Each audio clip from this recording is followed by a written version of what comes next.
चलेगा, हृदय एक शीतल एक शांत रहेगा। धर्म से चलने वाले को एक बहुत बड़ा पुरस्कार मिलता है, विवेक, कहीं नहीं फंसने देता। और अधर्म से जो आचरण करते हैं उनको सबसे बड़ा दंड मिलता है, अज्ञान, वो फंसते चले जाते हैं। भगवान का नाम जप करे, कोई भी व्यसन माता पिता ना करे। अगर बुराई तुम्हारे अंदर आ गई तो धीरे धीरे छोड़ने की कोशिश करो, तभी तुम आगे बढ़ पाओगे। अब आजकल हम देखते हैं, जैसे किसी बच्चों से पूछते तुम ऐसा क्यों सीख गए, तो उनका हमारे पिताजी मांगते थे तो हम लेकर के उठा के देते थे, तो फिर हमें लगा कि हमको भी करना चाहिए। जब स्वयं तुम्हारे अंदर सत्य विराजमान, फिर तुम सत्य का उपदेश करो तो लागू हो जाएगा। और सत्य नहीं है और फिर उपदेश, तो इसीलिए हमारा समाज जो है वो पतन की तरफ बढ़ता चला जा रहा है। बहुत कठिन है सत्य मार्ग पर चलना, बहुत कठिन है। हर क्षण वृत्तियां विषयों की तरफ आकर्षित होती, उनसे लड़ करके, और भगवान का चिंतन, वो आपके सबके हृदय में देख लो ना, भगवान का चिंतन करने के लिए कितनी बड़ी अंदर जो ताप उत्पन्न होती, क्लेश शक्ति, उसको सहना होता है। मन बार बार विषयों में जा रहा है, उस विषयों से हटाकर उसको प्रभु में लगाना। फिर वो जो बोलेगा कि विषय बंधन है, इसे त्याग दो, तो अब जाओ, ये तुम्हारे छा जाएगा भूत की तरह। विषय बंधन है, उसे त्याग दो, क्योंकि उसने स्वयं त्यागा है। अगर स्वयं त्यागा नहीं, फिर काम। एक संत के पास एक माँ गई, मेरा लड़का बहुत गुड़ खाता है, आप इसको रोक दीजिए तो मान जाएगा। उनका एक हफ्ते बाद आना, एक हफ्ते बाद बोले बेटा गुड़ खाने से दांत खराब हो जाएंगे, पेट में कीड़े पड़ जाएंगे, मत पाना। बोले बाबा अगर यही बोलना था तो उस दिन बोल देते ना। बोले हम खुद खाते थे, इसलिए एक हफ्ता छोड़ दिया, अब आगे जीवन में नहीं खाएंगे, तब हम उपदेश देंगे। उपदेश तब लागू होता है जब स्वयं के आचरण पवित्र हो और जीवन का लक्ष्य सत्य हो, तो लागू हो ना। हमारे अब समाज में सत्य की तरफ बढ़ने की उमंग रह गई है, क्योंकि सबकी बुद्धि इस बात में बैठ गई कि धन ही सुख का कारण है, धन से भोग, भोगों में सुख, और यही आसुरी प्रवृत्ति है। इसी के कारण बड़ी बड़ी हिंसाएं, बड़े बड़े छल कपट व्यभिचार इसी के कारण बढ़ रहे हैं। सुख का कारण भगवान की एक एक वृत्ति के द्वारा भजन रूपी पूजा करना। जैसे आपको सरकार जो आसुरी प्रवृत्ति के लोग हैं उनको दंड देना आपकी पूजा है। जो अधर्माचरण करते हैं कानून के अंतर्गत रह करके उनको दंड देना भगवान की पूजा है। भगवान का स्मरण करते हुए, भगवत भाव रखते हुए, सत्य मार्ग में चलते हुए अधर्माचरण वालों को बख्शो नहीं, ये तुम्हारी सबसे बड़ी पूजा होगी। जितना अधिकार मिला है, अधिकार की सीमा के अंतर्गत जो है, अगर वो अधर्माचरण करते मिल जाए तो चाहे जितना हमें वो अनुकूलता दे, अनुकूलता किसी भी तरह की नहीं स्वीकार करनी चाहिए, यही भगवान की पूजा हो जाएगी। और कोई जैसे आप बताए ना कि आरती पूजा करते हैं, फिर वो भगवान को नहीं पसंद है, आप सच्ची मानना। भगवान को सोने का सिंहासन पसंद है क्या? एक पर्वत है यही भूमंडल पे 4 लाख योजन का, जिसका नाम सुमेरु है, और पूरा को पूरा सोने का है। 4 लाख योजन चौड़ा, 4 लाख रत्न गर्भा पृथ्वी है। जैसे लाल मिट्टी पीली मिट्टी निकलती है, ऐसे सोना चांदी हीरे जवाहरात से रत्न गर्भा समुद्र को कहा है। उनको चाहिए क्या? तुम्हें 100-200 ग्राम सोने का मुकुट बना दो, अधर्माचरण करो और भगवान राजी हो जाएंगे। तुमने 100-200 ग्राम सोने का मुकुट बना दिया, हमारे बड़े भाग। अरे उनकी सृष्टि की तरफ देखो, मारा घूम रहा है वैभव, अनंत वैभव उनका है। उनको क्या चाहिए? उनकी आज्ञा का पालन करो, सत्य मार्ग पे चलो। तो यह धर्माचरण वाले को, लोगों को ऐसा भ्रम रहता है कि बर्फी पेड़ा चढ़ा देंगे, थोड़ा सोना चांदी रुपया पैसा, तो भगवान हमारा बैलेंस बनाए रखेंगे कि हम पापाचरण करेंगे, वो हमारी रक्षा करेंगे। कदापि नहीं, भ्रम में ना हो जाए। जैसे किसी को भ्रम रहता है ना कि पापाचरण करूंगा, पैसा कमाऊंगा, उसमें कुछ हिस्सा साधु महात्माओं को दे दूंगा, वो भजन करते हैं हमारा मंगल हो जाएगा। नहीं, बड़ा भारी हानि होगी। इनका प्रश्न भी है, इनका प्रश्न भी है, कुछ दान करके वो अपनी काली कमाई को सफेद करते हैं, क्या उचित है? बिल्कुल, ये बहुत बड़ा दंड है। क्योंकि अगर तुम ये चाहते हो कि अधर्माचरण करके किसी साधु को, तो आपका धर्माचरण का धन जब उसके पास जाएगा तो उसकी बुद्धि भ्रष्ट होगी, और जब उसकी बुद्धि भ्रष्ट होगी तो भजन के त्याग कराने का अपराध और वह धर्माचरण का अपराध मिलकर तुम्हें नष्ट कर देगा। इसलिए हम कहते हैं, सभा में कई बार कहा, तुम्हें ठाकुर जी की कसम है, यहाँ कोई भी धर्माचरण का अर्थ मत चढ़ा देना, क्योंकि पूरा जीवन जिन बच्चों ने अपने भगवान के लिए अर्पित किया है, तो भीख मांगकर ब्रजवासियों के टुकड़े पाकर हमें प्रभु से चाहिए। तुम ऐसा मत सोचना यहाँ आकर के धर्माचरण का रख जाओ, मंगल हो जाएगा। हमारी तरफ से पहले कसम है तुम्हें कि तुम्हारा भी अमंगल होगा, हमारे अमंगल को तो हमारे भगवान बचाएंगे ही।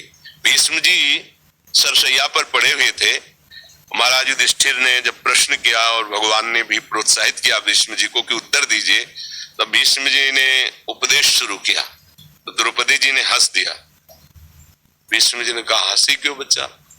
तो उनका पितामह ये प्रवचन मुझे आज अच्छे नहीं लग रहे आपके, क्योंकि सभा में चिल्ला चिल्ला के मैं पूछ रही थी जब मुझे लाया जा रहा था कि महाराज युधिष्ठिर अपने को पहले हारे हैं या मेरे को।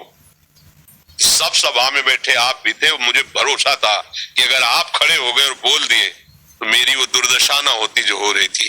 बाल खींच के एक वस्त्र रजस्वला में सभा में घसीट के लिए आप कुछ नहीं बोले थे।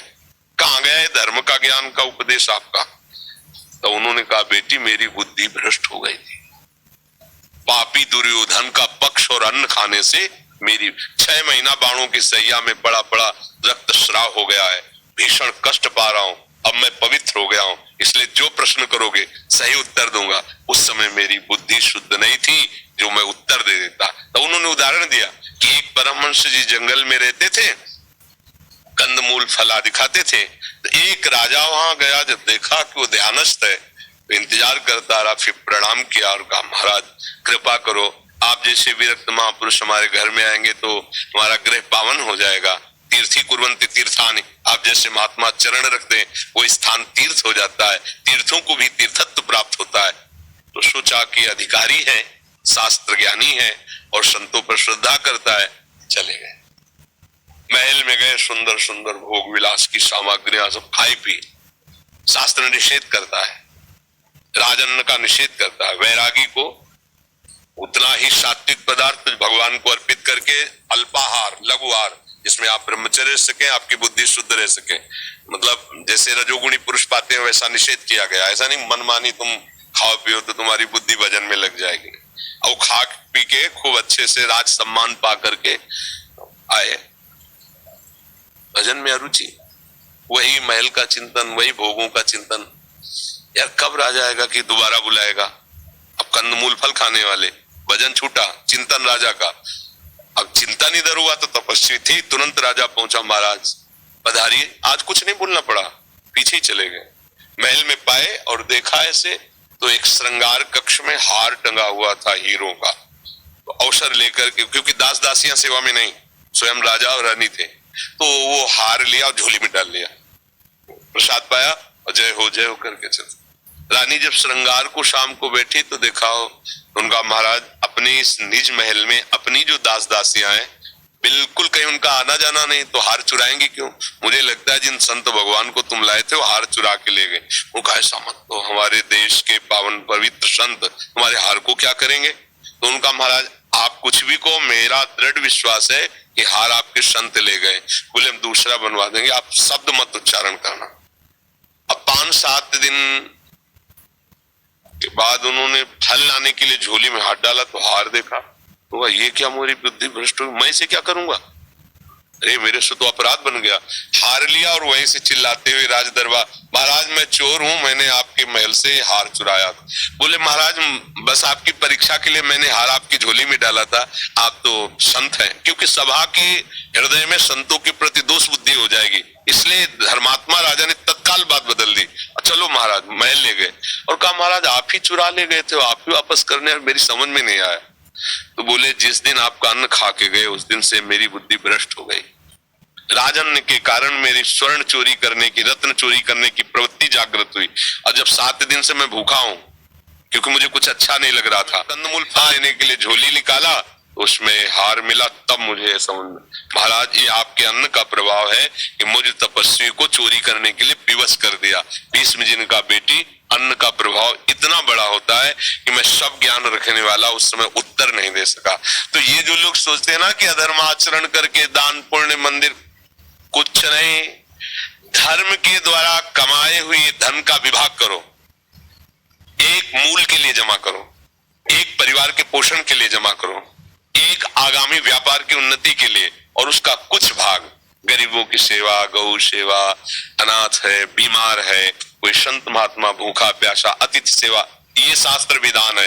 धर्म के कमाए हुए से जिन लोगों का ये कहना ना कि अधर्म में इतने % दे दो, तो दोनों एक ही बात है, अंतर नहीं है, एक ही बात है, मतलब वो एक ही डिपार्टमेंट है। नहीं तो धर्म ऐसा कभी आदेश नहीं करता कि तुम हिंसा करो, पापाचरण, चोरी करो और दान कर दो तो तुम परम पवित्र और सुखी हो जाओ। ऐसा कभी नहीं, कहीं नहीं, किसी शास्त्र में नहीं है।